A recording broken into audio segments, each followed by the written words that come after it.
नमस्कार, आप देख रहे हैं द पाटलिपुत्रा डायलॉग। मैं राकेश रमन आपका स्वागत करता हूं। हम लोग लगातार उत्तर भारत के राज्यों के बारे में अक्सर बातें करते रहते हैं, लेकिन भारत के दक्षिणी क्षेत्र में बहुत कुछ घटित हो रहा है और बहुत ही महत्वपूर्ण घटनाएं घट रही हैं। तमिलनाडु के अंदर लैंग्वेज को लेकर काफ़ी बहुत ज़्यादा प्रॉब्लम शुरू हो गई है। जिस तरह से बंगाल में ममता बनर्जी ने घुसपैठियों को लेकर उसको फेवर करती थी, कुछ तमिलनाडु में भी अजीब सा माहौल बन गया है। और केरल देख लीजिए, बंगाल और केरल को अगर आप बात करेंगे तो बंगाल में लेफ्ट लड़ती है और यहाँ मिलकर काम करती है। केरल में केरल बंगाल में घुसपैठिए हैं तो केरल में आईएसआई मॉड्यूल के लोग हैं। और केरल की एक परंपरा रही है, एक टाइम यूडीएफ दूसरे टाइम एलडीएफ, मतलब एक बार लेफ्टिस्ट दूसरे बार कांग्रेस, और दोनों ही डंके की चोट पर कहा जा सकता है दोनों ही सनातन विरोधी। और इसके कारण केरल के अंदर वहाँ हमारे सारे मंदिरों के ये साथ दुर्व्यवहार हो रहा है। अगर ये शब्द मैं कह रहा हूँ तो कलेजे पर हाथ रख के कह रहा हूँ, लेकिन दुर्व्यवहार हो रहा है।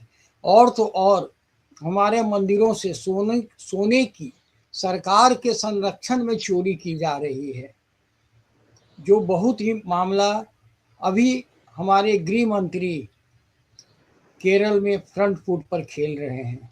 वो मंदिर मंदिर जा रहे हैं और मंदिर में हुए सोने की चोरी को भी मुद्दा बना रहे हैं। और इस पर बात करने के लिए हमारे साथ जुड़ चुके हैं राजनीतिक विश्लेषक प्रशांत कुमार सिंह और वरिष्ठ पत्रकार कमलेश पांडे। आप दोनों का स्वागत है सर। धन्यवाद।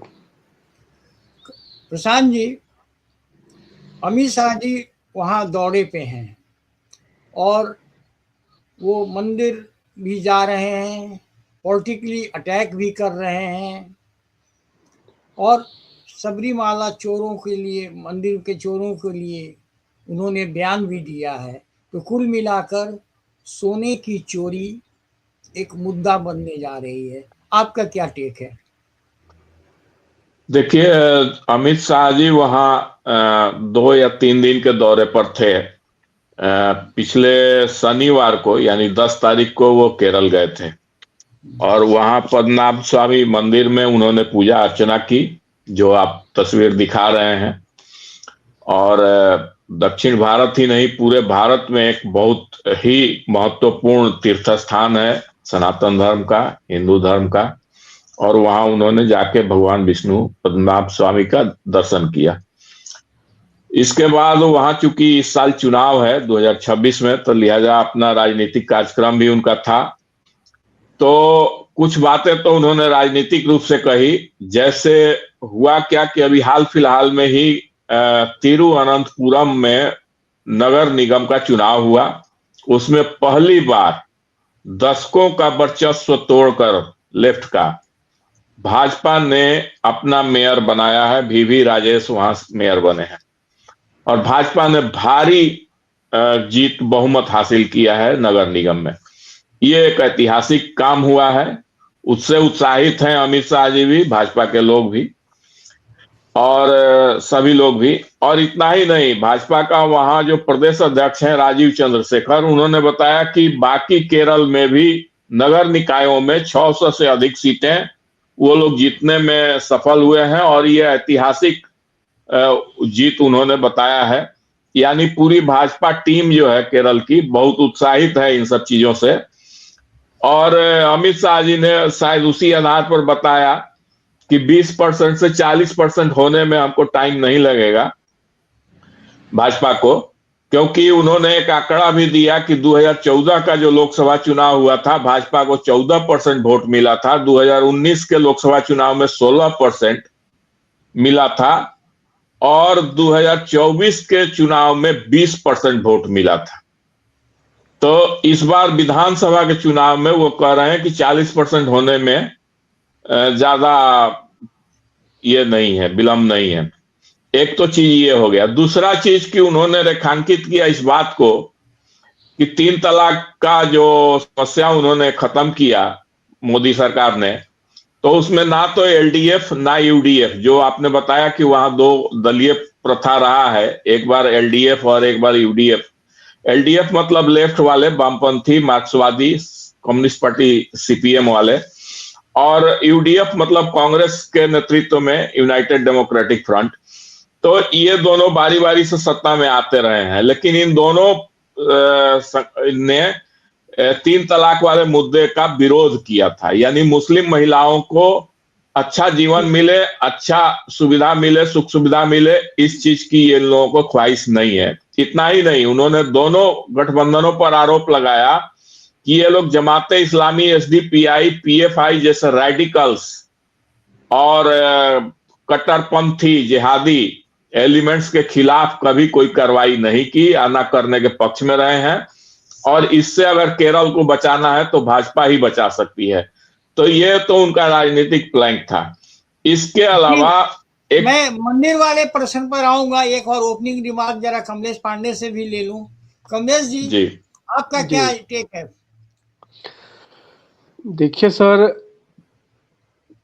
इसके बारे में हम आपको एक चीज स्पष्ट कर देना चाहते हैं कि भारत के लिए बहुत बड़े दुर्भाग्य की बात है कि हमारी सरकार बात तो धर्मनिरपेक्षता की करती है, लेकिन उसका उद्देश्य रहता है कि कैसे हिंदुओं के मंदिरों को कब्जा में करके उससे जो भारी राजस्व प्राप्त हो रहा है मंदिरों को, उस पे सरकार का शिकंजा कसें और उस पैसे को लेकर के बंदरबाट करें। एक बहुत बड़ा घोटाला ये आजादी के बाद से ही पंडित नेहरू के नेतृत्व में ये जो शुरू हुआ था कि चर्च का अधिग्रहण मत करो, मस्जिद का अधिग्रहण मत करो, गुरुद्वारा का अधिग्रहण मत करो, लेकिन जहां जहां हिंदुओं के जो पुराने मंदिर हैं और खास करके जो मालदार मंदिर हैं उनका अधिग्रहण करो, उस पैसे को राज्य के कोषागार में ले जाओ और फिर उसी पैसे से अन्य जातियों और अन्य धर्मों के कार्य को जो है करो। और खास करके हिंदू जातियों की नहीं, मुस्लिम या ईसाई जातियों और उनके धर्मों का कार्य करो। यह बहुत ही दुर्भाग्यपूर्ण की बात है। अभी जो अमित शाह जी ने एक वहां पे मामला बताया कि 2019 में सबरीमाला मंदिर से सोना चोरी हो गई, यह तो बहुत ही सनसनीखेज मामला है और सरकार को इस पे जो है सख्त से सख्त कार्रवाई करनी चाहिए। हम खुद आश्चर्यचकित हैं कि आखिर में इस मुद्दे का ध्यान जो है इस चुनाव के मौके पर क्यों आया है। 2019 के बाद तो इस मामले पे बहुत सख्त कार्रवाई बहुत पहले हो जानी चाहिए। और इसमें जो 2 मंत्रियों का जो संदेह पे आ रहा है कि इसमें 2 मंत्री भी शामिल है, बेशक वो हो सकते हैं, उनको अंदर होना चाहिए।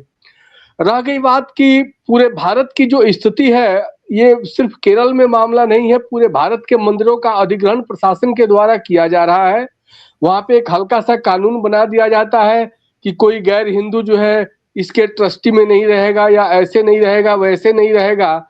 लेकिन जो भी अधिकारी आता है, आपको पता है कि ये सारे अधिकारी कॉन्वेंट एजुकेटेड होते हैं और इनकी मानसिकता जो है वो लूट खसोट वाली होती है। हमारे मंदिरों के पैसे को लूटा जा रहा है और हमारे मंदिरों से उन मंदिरों का विकास होना चाहिए जिन मंदिरों की आय नहीं है।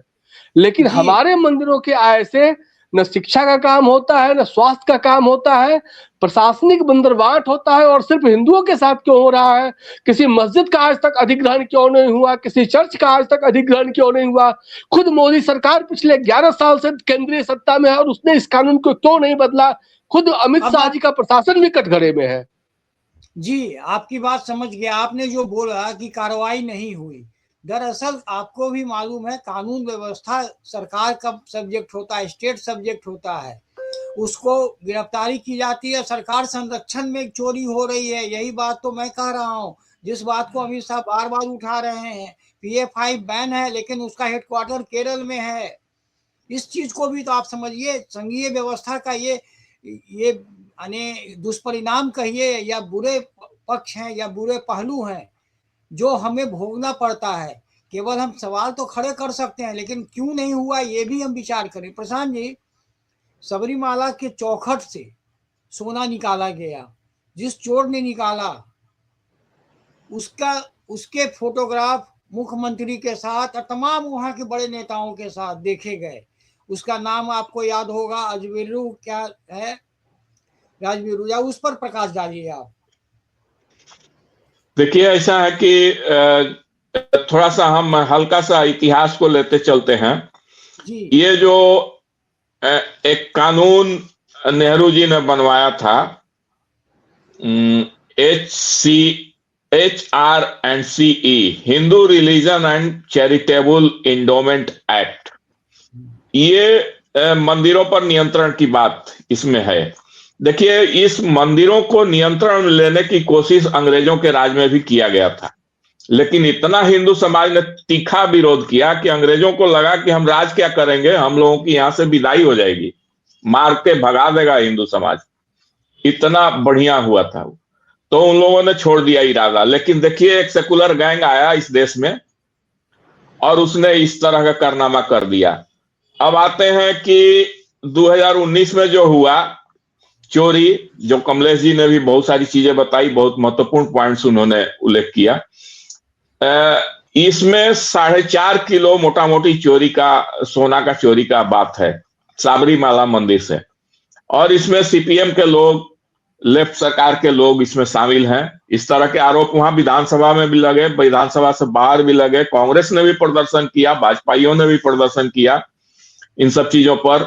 हाई कोर्ट में मामला गया, एसआईटी बना, 2019 का ही मामला उजागर हुआ है। हालांकि चोरी ये 1998 या उससे भी पहले से होते रहा है, और बहुत सारी चोरी हुई है जो परत दर परत खुल रही है, लेकिन अब पुरानी बातें होती जा रही है तो बहुत लोग ज्यादा खोदना नहीं चाह रहे हैं, ये भी एक दिक्कत है। तो उसमें कुछ गिरफ्तारियां भी हैं, हुई हैं। एक उन्नी कृष्णन पोटी गिरफ्तार हुआ है अक्टूबर में ही। तो ये सब चीजें हैं। एसआईटी का जांच हुआ, राज्य सरकार को फटकार भी लगाया हाई कोर्ट ने, और एसआईटी का जांच का आदेश दिया, तो एसआईटी की जांच कर रही है। तो ये सब चीजें हैं, बहुत सारी चीजें उस मंदिर की चोरी से। इसके अलावा गुरुवायूर मंदिर से भी चोरी की बात आई है सर, ये केरल में। और इस उसमें करीब 70-80 साल पुराने हीरे चुराए गए हैं गुरुवायूर मंदिर से। और इतना ही नहीं, सुप्रीम कोर्ट में एक मामला गया था, बहुत पहले की बात है, ये लगभग 8 साल पहले की बात होगी या उससे भी ज्यादा की। सुप्रीम कोर्ट में मामला गया था पद्मनाभ स्वामी मंदिर से 180 करोड़ की सोना की चोरी की बात। और ये सब वहां यूडीएफ और एलडीएफ के लुटेरों ने ये सब चीजें, उनके संरक्षण, उनके साठगांठ, उनके मिलीभगत से ये सब होती रही हैं। इसके अलावा हाथी के दांत मंदिरों में जो प्रिजर्व करके रखे जाते थे, शोभा के रूप में सजाए जाते थे, उन सब चीजों की भी चोरी हुई है। अब एक और सनसनीखेज बता देता हूं, केरल से थोड़ा सा अलग। सर, ये तमिलनाडु में अभी मद्रास हाई कोर्ट ने, अभी 2-4 दिन, मुझे लगता है कि 1-2 हफ्ता के अंदर की बात होगी या 3 हफ्ता के अंदर की बात, एक तेनकासी जिले में अन्नामलाई नाथर मंदिर है, जिसमें 4 एकड़ के लगभग जमीन ये जो है 1995 में मात्र 17,000 रुपए में नीलाम कर दिया था स्टेट गवर्नमेंट ने।